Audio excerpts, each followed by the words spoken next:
Hey guys, in this video, I will show you how to clear the RAM cache on your Windows 10 or Windows 11. Alright, so let's begin with the video.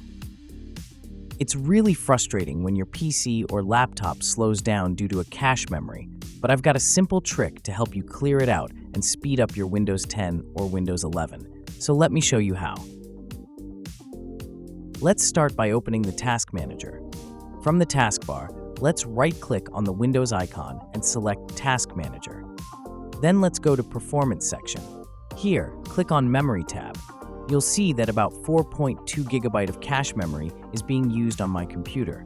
So that's a quite bit of space taken up to free it up. Here's what we need to do. Let's open your browser and search for RAM map. Click on the first link in the result. It will take you to this Microsoft site, so it's safe to use, and the tool is small in size. From here, let's click on Download RAM Map.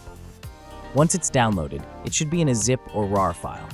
So let's right-click on it and choose Show in Folder. Then extract the file by right-clicking on it. Look for the RAM map file. It should be a small file, only 662 kilobytes in size. So let's right-click on it and choose Run as an Administrator. Click Agree, and you should see this window. Now let me show you how to use RAM map to reduce the cache memory. Let's drag the cache memory window to the left and RAM map to the right. Once RAM map is open, click on Empty at the top left, then select Empty Standby List. When you click it, you'll see the cache memory starts to decrease. Click Empty and you'll notice it drops to around 4060 megabyte F. Now, I suggest keeping RAM map installed. It's really handy for quickly clearing cache items whenever your cache memory gets too high.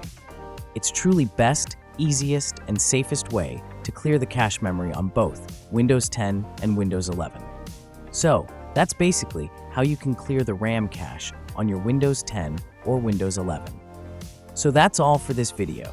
Consider subscribing if you find it helpful, and I'll catch you in the next one. Thanks.